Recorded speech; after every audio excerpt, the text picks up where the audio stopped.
जी देखिए, जब मुर्गियों का काम आप शुरू कर रहे होते हैं तो उससे पहले मेन दो फैक्टर होते हैं जिसको आपने लाजमी अपने जहन में रखना है। पहले नंबर पे आ जाती है प्लानिंग, दूसरे नंबर पे आ जाती है मैनेजमेंट। मैनेजमेंट आप तब करते हैं जब आप चूज़ा डाल लेते हैं, प्लानिंग आप तब करते हैं जब आपने चूज़ा डालना होता है। पोल्ट्री में जो रिस्क होता है उसका फैक्टर होता है बीमारियों का। तो आपको मुर्गियों की बीमारियों का प्रॉपर नॉलेज होना चाहिए। ऐसा ना हो कि आपने मुर्गियों का काम शुरू कर दिया, मुर्गी बीमार होगी और फिर कहें कि भाई ये क्या हो गया। मैक्सिमम ट्राई करें कि मुर्गी पालने से पहले आपको जो है वो प्रॉपर नॉलेज होना चाहिए कि मुर्गियों को बीमारियां कौन कौन सी लगती हैं और मुर्गियों को उन बीमारियों के अगेंस्ट वैक्सीन कौन कौन सी की जाती है। बिस्मिल्लाहिर्रहमानिर्रहीम, अस्सलाम वालेकुम दोस्तों, वेलकम टू पोल्ट्री आइडियाज़। उम्मीद करता हूँ आप सब दोस्त खैर ऑफिस से होंगे।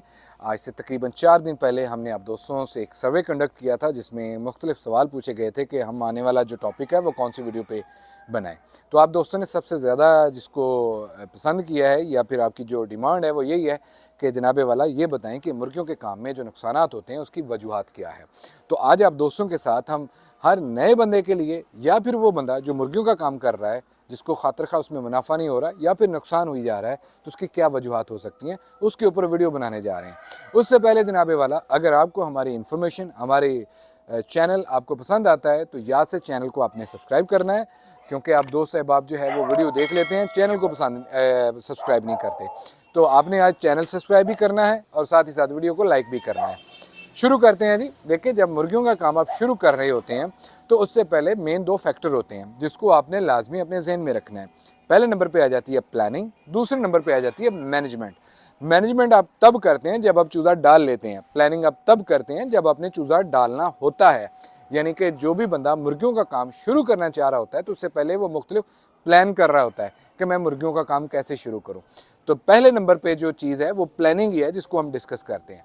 जब भी आपने मुर्गियों का काम शुरू करना है, ज़्यादातर आजकल पाकिस्तान में, जैसे आप मुझे यूट्यूब और फेसबुक के ऊपर देख रहे हैं, तो इसी तरह से लोग जो हैं वो बिज़नेस आइडियाज़ लेते हैं। अगर उनको कोई बिज़नेस आइडिया पसंद आता है तो वो उस कारोबार को शुरू करते हैं। तो अनफॉर्चुनेटली पाकिस्तान में क्या हो रहा है कि हर बंदा जो भी बिज़नेस आइडिया लोगों को दे रहा है, अनफॉर्चुनेटली वो हमें फुद्दू बना रहा है। फुद्दू किस सेंस में कि खुद उसने, मैं कहता हूं कि कभी लकड़ भी यूं करके नहीं देखी। अगर खुदा न खास्ता उसने कोई काम किया है तो टका के उसको उसमें लॉस हुआ है और वो रफू चक्कर हो गया है और नया काम शुरू कर लिया है, और वो है आपको फुद्दू बनाने का काम। फुद्दू बुरा लफ्ज़ नहीं है, पंजाबी का लफ्ज़ है, जिसको हम इंग्लिश में ट्रांसलेट करें तो आपको फूल बनाने का काम किया जाता है, आपको बेवकूफ़ बनाने का काम किया जाता है। तो वो जो बेवकूफ़ बनाते हैं वो कौन से अहबाब हैं, नाम तो मैं नहीं लेता, लेकिन आप उसको आसानी से जज कर लेंगे। ये वही अहबाब हैं जो आपको बोलते हैं कि 100 मुर्गियां रखें और करोड़ कमाएं, 10 मुर्गियां रखें और लाख कमाएं, और माशाल्लाह बड़े प्यारे से स्टूडियो में बैठ के भी आपको ये तलकीन की जाती है। या फिर अपना तो उनका कोई कारोबार नहीं है और मैक उठाते हैं, कभी इस फार्मर के पास जाते हैं, आज मुर्गी फार्मिंग कर रहे हैं, कल साबनदानी बेच रहे हैं, परसों जो है वो कोई मशीनें सेल कर रहे होते हैं, अगले दिन जाफरन बेच रहे होते हैं, उससे पहले जो है वो कोई से कोई आइडिया, कभी फ्री बिजली बना रहे होते हैं। तो यही वो दोस्त अहबाब है जो आवाम को फूल बनाते हैं। अपना इनका कोई कारोबार नहीं है, ये मैं नहीं कह रहा हूँ, आपने खुद जज कर लेना है कि जनाबे वाला जो भी चैनल आपको इस तरह की इन्फॉर्मेशन दे रहा होता है तो सिंपल सी आपने उसकी जाके प्रीवियस वीडियो हिस्ट्री चेक कर लेनी है कि इस जनाब ने जो है वो वीडियो कौन से टॉपिक के ऊपर बनाई हुई है और हमें क्या क्या शेयर किया हुआ है, तो आपको खुद ही अंदाज़ा हो जाएगा। होता और फिर हमें यही होता है कि ये जनाब अच्छा खासा चार्ज करते हैं। अगर मैं किसी भी यूट्यूबर को या किसी भी इस तरह के जोकर को अपने पास बुलाऊंगा तो the demand like 50,000 to 1 lakh rupees के जनाब ये हमें तेल पानी का ख़र्चा दे दे। 50,000, 1 लाख, 20-25 हज़ार तो मामूली सी बात रहेगी इनके लिए। तो वो आपसे डिमांड करेंगे, जनाब आप इनसे जो भी मर्ज़ी उगलवाएं, या ये अपना स्क्रिप्ट दे देंगे। आपके पास माल नहीं भी पड़ा हुआ तो उनके पास ऑलरेडी पड़ा होता है, वो आपको दिखा देते हैं और रातों रात आपको वीडियो में ये लखपति बना देते हैं। तो ज़्यादातर जो नया फार्मर होता है, चाहे वो गोट फार्मिंग कर रहा है, पोल्ट्री फार्मिंग कर रहा है, बफलो फार्मिंग कर रहा है, कट्टा फार्मिंग कर रहा है, साडा अंजम सरोया, तो वो भी इन्हीं ठगियों के हथे चढ़ा था ना। तो ये जो होते हैं ना, आपने जब करना है तो प्लीज़ आपने अपनी प्लानिंग में फ़िज़िकल एग्जिस्टेंस को लाजमी महलूज़ खातर रखना है। वो क्या होती है, अगर आप मुर्गियों का काम करना चाहते हैं तो अपने करीब जितने भी पोल्ट्री फार्मर हैं, उनसे जाके ऑनेस्ट रिव्यू लें। उनको ये ना बताइएगा कि भाई मैंने मुर्गियों का काम शुरू करना है तो मुझे बताएं कैसे करें। सिंपल जाके उनसे अपनी डिस्कशन करें कि भैया ये मुर्गियों का काम है, कैसा जा रहा है, इसके लिए फीड कौन सी आप डाल रहे हैं, चूज़ा कितने का मार्केट से आता है, लाइक दिस आप इन्फॉर्मेशन कलेक्ट करें। अगर आप उनसे ये कहेंगे कि भैया मैंने मुर्गियों का काम शुरू करना है तो आपको क्या लगता है कि ये काम कैसा है, तो करूं या ना करूं, तो जनाब 90% आपको जवाब आएगा सर जी दफ़ा करो, ये तो काम ही कुत्ता है। तो ये भाई अगर कुत्ता काम है तो इस कुत्ते काम में वो क्यों पड़ा हुआ है। तो मतलब इसका ये है कि कोई भी कामयाब बंदा जो इस कारोबार को कर रहा है वो नहीं चाहता है कि कोई नया बंदा जो है उस काम को शुरू कर ले। तो बस आपने अपने तरीके से वहाँ से इंफॉर्मेशन कलेक्ट करवानी है कि भैया पोल्ट्री का काम कैसे शुरू किया जाता है, या इनको फीड कौन सी डाली जाती है, चूज़ा कैसे पाला जाता है, चूज़े के नीचे बहुत सारी चीज़ें। आप फार्म पे जाएंगे तो आपको खुद ही जज हो जाएंगी। तो आप उनसे क्वेश्चन करें, एक फार्म पे ना जाइएगा, 3-4 मुख्तलिफ फार्मों पे जाइएगा और उसके साथ जो है वो आपको अंदाज़ा हो जाएगा। आपकी प्लानिंग में ये आ जाता है। अगला आपका प्लान ये आ जाता है कि आपने मुर्गियों का काम जो शुरू करना है वो किस मकसद के लिए करना है। पैसे के मकसद के अलावा की मैं बात कर रहा हूँ। ऑब्वियसली मुर्गियों का काम छोड़ें, दुनिया का कोई भी काम जो भी बंदा शुरू करता है तो वो पैसे के लिए करता है कि मैं रिज़्क़ हलाल कमाऊँ। इसमें मैं बात कर रहा हूँ कि किस पर्पज़ के लिए, मतलब आपने अंडे के लिए करना है या गोश्त के लिए करना है या फिर आपने हैचिंग के लिए, ब्रीड के लिए करना है।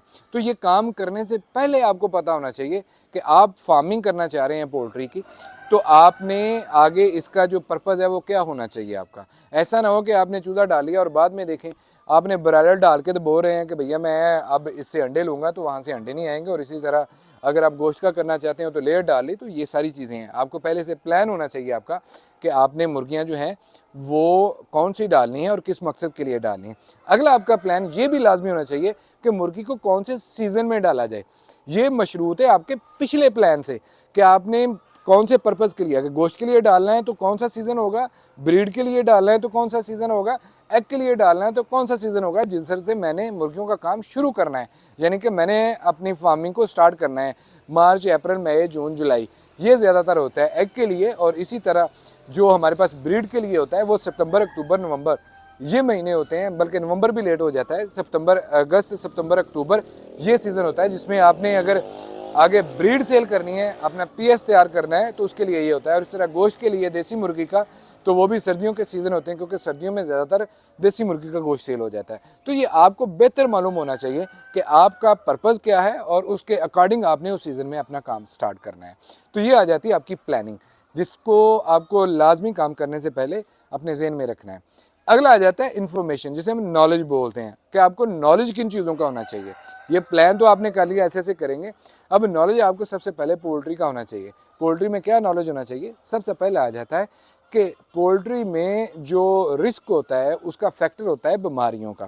तो आपको मुर्गियों की बीमारियों का प्रॉपर नॉलेज होना चाहिए। ऐसा ना हो कि आपने मुर्गियों का काम शुरू कर दिया, मुर्गी बीमार होगी और फिर कहें कि भाई ये क्या हो गया। मैक्सिमम ट्राई करें कि मुर्गी पालने से पहले आपको जो है वो प्रॉपर नॉलेज होना चाहिए कि मुर्गियों को बीमारियां कौन कौन सी लगती हैं और मुर्गियों को उन बीमारियों के अगेंस्ट वैक्सीन कौन कौन सी की जाती है और कौन सी ऐसी वैक्सीन है जो आपने रिपीटेड करनी होती है और मुर्गियों का वैक्सीन शेड्यूल क्या होता है और ज़्यादातर कौन से सीज़न में कौन सी बीमारियां होती हैं।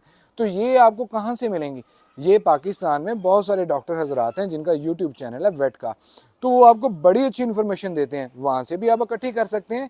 उससे बेहतर है कि आप अपने करीबी अजला में हर ज़िले में पोल्ट्री का गवर्नमेंट के डायग्नोस सेंटर होते हैं, वहाँ पे असिस्टेंट प्रोफेसर पीएचडी बैठे होते हैं, तो वो आपको बेहतर गाइड कर देते हैं। वहाँ से किताबचा भी मिल जाता है जिसमें प्रॉपर आपको इल्म मिल जाता है कि मुर्गियों में ज़्यादातर कौन कौन सी बीमारियाँ लगती हैं और उनका हल क्या है। उसके अलावा आपको सोशल मीडिया प्लेटफॉर्म के ऊपर डॉक्टर कामरान साहब हैं, बड़ी अच्छी इन्फॉर्मेशन देते हैं। बाखुदा मैं नहीं इनको जानता हूँ, बट मैं इनको फॉलो करता हूँ। डॉक्टर कामरान साहब बहुत अच्छी इन्फॉर्मेशन देते हैं। उसके साथ डॉक्टर अरशद साहब हैं, शुरू दिन से लेके आज तक डॉक्टर अरशद साहब ने पोल्ट्री के लिए जितना काम किया है काबिल तहसीन है। तो हम लोग उसको देखते नहीं हैं, हम तब देखते हैं जब हम बीमारियों में पड़ जाते हैं। भाई मुर्गी फार्मिंग शुरू करने से पहले इन चीज़ों को आपने देखना है ताकि आपको अंदाज़ा हो कि भैया ये इतना ख़तरनाक काम है, इतना रिस्की काम है, मैं कर भी पाऊँगा कि नहीं। मुर्गियों का काम अक्सर दोस्त इसलिए करते हैं क्योंकि यूनिट बड़ा छोटा होता है। गोट फार्मिंग नहीं करते, भाई महंगी है, एक एक बकरी 50-50 लाख रुपए की बकरी है, बफलो फार्मिंग नहीं करेंगे, कॉ फार्मिंग नहीं करेंगे, भाई इन्वेस्टमेंट नहीं है। मुर्गी का लगता है कि भाई 15-16 2,000 रुपये की मुर्गी है या 100 रुपये का चूज़ा है, ये डालूंगा ऐसे, और शेख चिली इसमें ज़्यादा बंदे बन जाते हैं। तो इसी वजह से वो नुकसान का सबब भी बनता है। तो उनको लगता है कि ये काम बहुत आसान है, जबकि ये ऐसा नहीं है। तो ये काम शुरू करने से पहले आपने प्रॉपर इंफॉर्मेशन इकट्ठी करनी है कि मुर्गियों का काम जो है अगर आपने शुरू करना है तो उसके लिए बीमारियां और उनकी वैक्सीन क्या क्या है। ऑलरेडी मैंने आपको रिकमेंड कर दिया है, 2 बंदे आप इनको लाजमी फॉलो करें।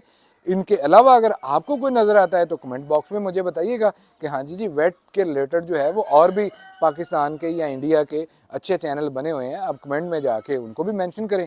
हम इंशाल्लाह ताला जो भी अच्छा काम करेगा हम फ्री ऑफ कास्ट के हाजी बिल्कुल ट्रांसपेरेंट तरीके से उन बंदों को भी रिकमेंड करेंगे। तो ये वो बेसिक चीज़ें हैं। अगर ये बेसिक चीज़ों को मैं डिटेल से डिस्कस करूं तो यकीन करें ये 8 से 10 वीडियो इस पे बन जाएंगी। अब इसमें जो मेन चीज़ है वो यही आ जाती है कि चूज़े को कैसे पाला जाए। चूज़े को पालने का ऑलरेडी हमने एक वीडियो बनाई हुई है, इंशाल्लाह ताला नेक्स्ट वीडियो में कोशिश करूँगा इसके ऊपर बनाऊँ, क्योंकि मैंने जो क्वेश्चन किया था उस पर भी एक सवाल था, तो उसको भी तकरीबन 24% लोगों ने रिकमेंड किया है कि भाई इसके ऊपर वीडियो बनाएं। उम्मीद करता हूँ ये वीडियो आप दोस्तों को पसंद आई होगी। अपना और अपने प्यारों का रखें बहुत सारा ख्याल। अल्लाह पाक आपका हामी नासिर। अल्लाह हाफिज़।